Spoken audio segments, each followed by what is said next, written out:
নমস্কার, শুরু করছি দেশের বার্তা। আমি সুকন্যা রয়েছি আপনাদের সঙ্গে। শুনলে যে খবরের দিকে নজর রাখবো, ঐতিহাসিক রায় সুপ্রিম কোর্টের। রাষ্ট্রপতিকে 3 মাস সময় বেঁধে দিলেন বিচারপতি জেপি পারদিওয়ালা। দীর্ঘদিন বিল আটকে রাখা যাবে না, যুক্তরাষ্ট্রীয় পরিকাঠামোয় আঘাত, জানালো সুপ্রিম কোর্ট। রাজ্যপালের অনুমোদন ছাড়াই 10 প্রকল্পের ঘোষণা তামিলনাড়ুর মুখ্যমন্ত্রীর। রাষ্ট্রপতি ও কেন্দ্রের সঙ্গে সরাসরি সংঘাত, অনুমোদন ছাড়াই হবে উন্নয়নের কাজ, 2 বছর আটকে বহুদিন।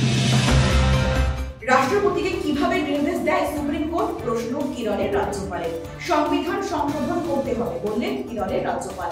কর্ণাটক, তামিলনাড়ু, কেরল, তেলেঙ্গানা একসঙ্গে বিদ্রোহী।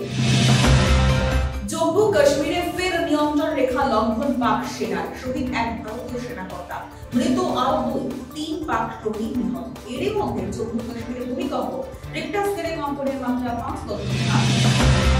এবার দেখে নেব হেডলাইন্স। ছত্তিশগড়ে ওয়াকফের জমি জরিপের কাজ শুরু, রায় করে পৌঁছলো কেন্দ্রের প্রতিনিধি দল। সব রাজ্যে জমি জরিপ, জানালো সরকার। মুসলিম সংগঠনগুলো প্রতিবাদ ওয়াকফ বিল নিয়ে।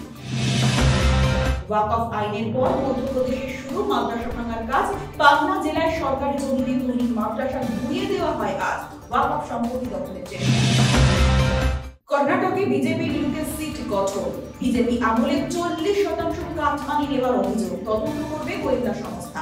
ঠিকাদারের কাছ থেকে কাটমানি নেওয়ার অভিযোগ।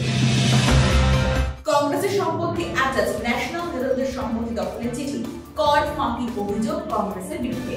ফের চাপে রাখার চেষ্টা ইডি,